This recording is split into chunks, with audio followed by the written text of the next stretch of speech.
It's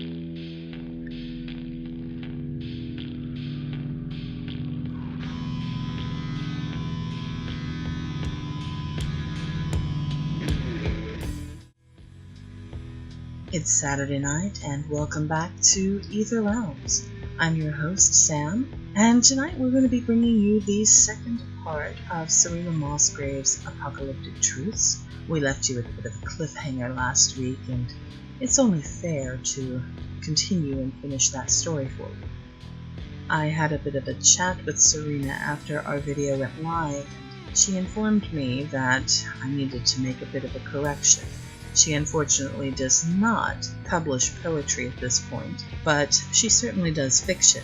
You need only go to one of the links in the description box below to find out more about her work and how you can get your hands on it. In addition to Serena's information, you'll notice there's a link for our website at www.etherrealmsmedia.com. That site has undergone an overhaul and features biography pages for the authors that we will be presenting here on the channel as they make their way to our program. Please check it out and let us know what you think. We'll also be updating with newer videos and additional information along with our submission guide. It's all available right there for you on that website. Now, it's time to sit back, relax, and listen to the conclusion of Apocalyptic Truths. The demons surrounded the gate, each standing well over the size of a 3-story building. For a time I watched, unsure what they were doing. There were 6 of them surrounding the hole into nowhere. Every so often one would try to step back through, and the others would attack the one making the attempt. This is when I paid more attention to the one that kept making the attempt. Bleeding from several scratches and covered in bites, it was weakly standing. None of the others seemed to be trying for the rift. Its eyes were roaming wildly across each of them, as though trying to find a way out. I honestly never thought I would feel pity for one of the big ones. Still, in that moment, it seemed like killing it would be merciful. Dead demons could provide no information. Tishet pointed to a steel building on the other side of the rift. "If you had a distraction," his scratchy voice barely audible, "you could get the injured one in there. Maybe even find answers." As I sat processing his idea, he took off, making as much noise as he could. I was too stunned to call him back even if I could. Instead, I quickly gathered what wits remained and, after a small prayer for my friend, set to getting that damn demon into the metal building. It seemed to understand my presence quicker than I did. Unsure if it could speak or understand speech, I motioned for it to follow me and headed to what was originally an airport hangar. It followed with no hesitation. I hesitated to close the door behind us for fear it would keep Tishet from getting in. Still, it would keep the other demons from finding us, and that was why he did this. I realized that there was more to rescuing the demon than just knowledge. Sometimes you had to do what was right, even if it was against you in the long run.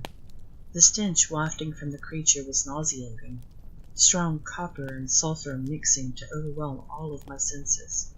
I decided that I needed to find my friend and escape the suddenly closing walls of this building.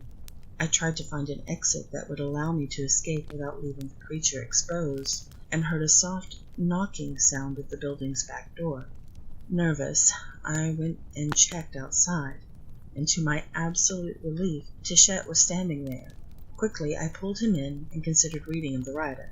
No sooner had I closed the door, we felt the rumbles of the demon's return. Quiet was needed for the moment.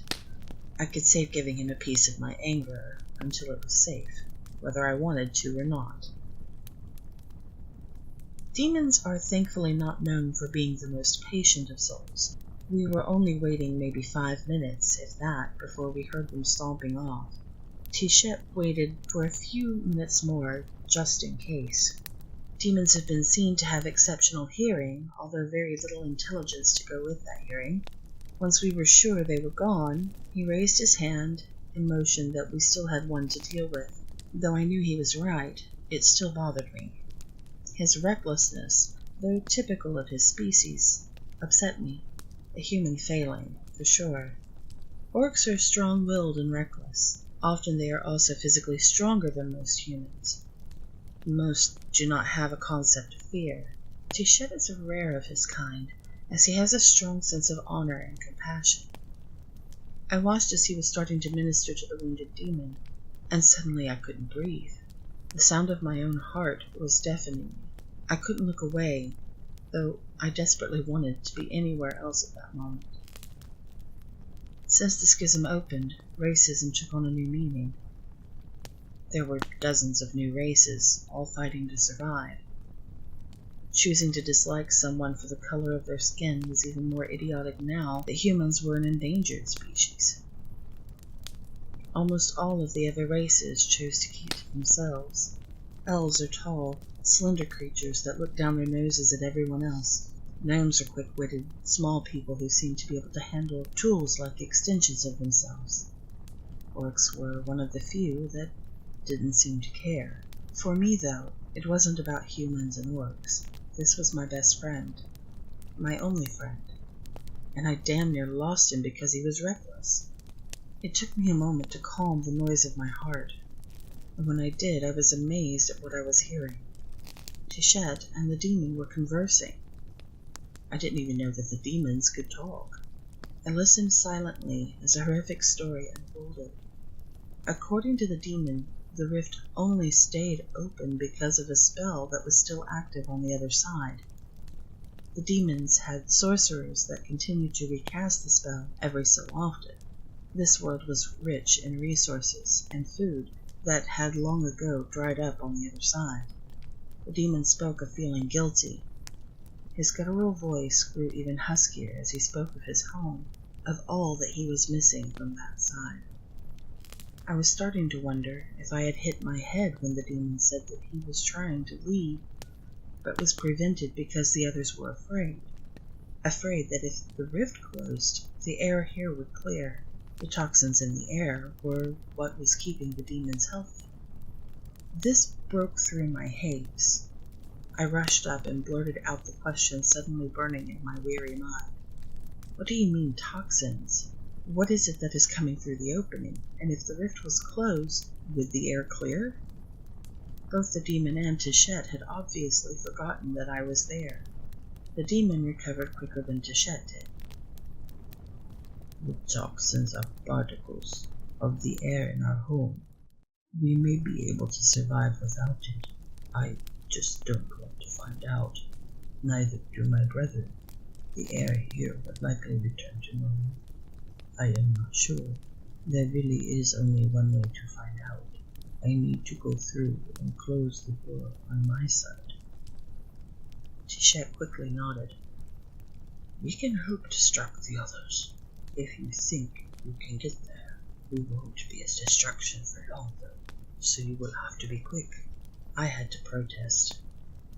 Can't he do it now while they're gone? Why does he need us? I realized, almost subconsciously, how childish that sounded. Believe me, it didn't sit well. So I sighed my agreement. Why not? Today was as good as any for me to die.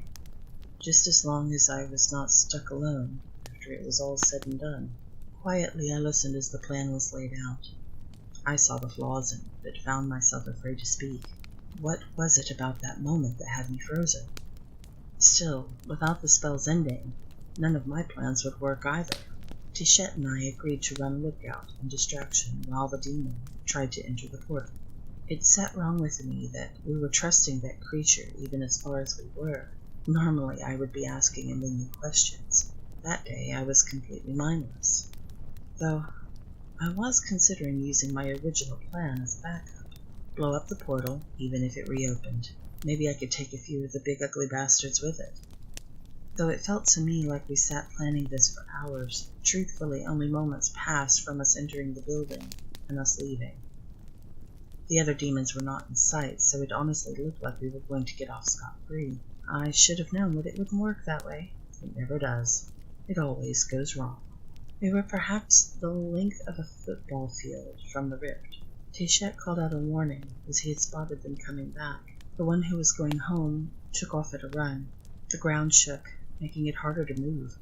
He was far faster than I had imagined, which meant so were they. Tichette started screaming and running the opposite way, and I ran towards the rift. I needed to set up the backup plan. Plus, I was supposed to call out if they turned toward us. To be honest, I was unsure if they had even spotted Tichette or myself. The big guy was a little hard to miss. Still, when we were planning, the big guy told us that the larger demons were nearly blind. They saw based on sound, so for all that he was making the ground shake, our demon was being stealthy and quiet. Tichette was the one making all of the noise. I found myself amazed that it was really working. The demon made it through the rift quicker than I could have expected. He passed through like it was a silk curtain, and mere moments later, it started to close, slowly, the backup plan unnecessary. I found myself stunned and staring. The air took a while to clear, but we saw a difference in the big demons almost immediately. They could breathe without the toxins, but they were stumbling and struggling to remain upright. They would be easy to defeat. I found out later that many of the ones who remained were killed when they started to stumble. Tichette and I both survived. We are still partners, and I like to think that this world is recovering from the mistakes of the past. I watch to be sure that the breach is left closed, and am prepared if I ever need to try to close it again.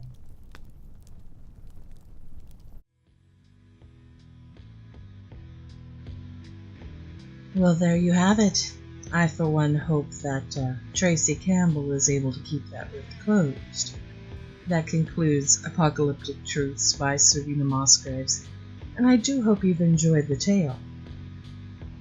I do try to provide you with some wonderful new voices in fiction through Ether Realms, and I hope that more of you will submit stories so that I can help other people find you online as well.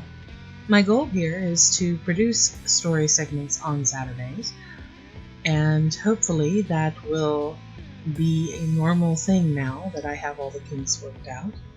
You'll find all of the information for Serena in the description box below, and you'll also find an author bio page on our website at etherrealmsmedia.com, where we will feature information, links, and other things for you to discover about authors as we have them. If you enjoy what we have to offer, please make sure that you like the video to support the channel, subscribe by hitting that red button, and ring that little notification bell so that you'll be notified of our next story. With that, I will bid you a fond good evening. I hope that you'll return to hear the next tale, and until then, stay safe and happy listening.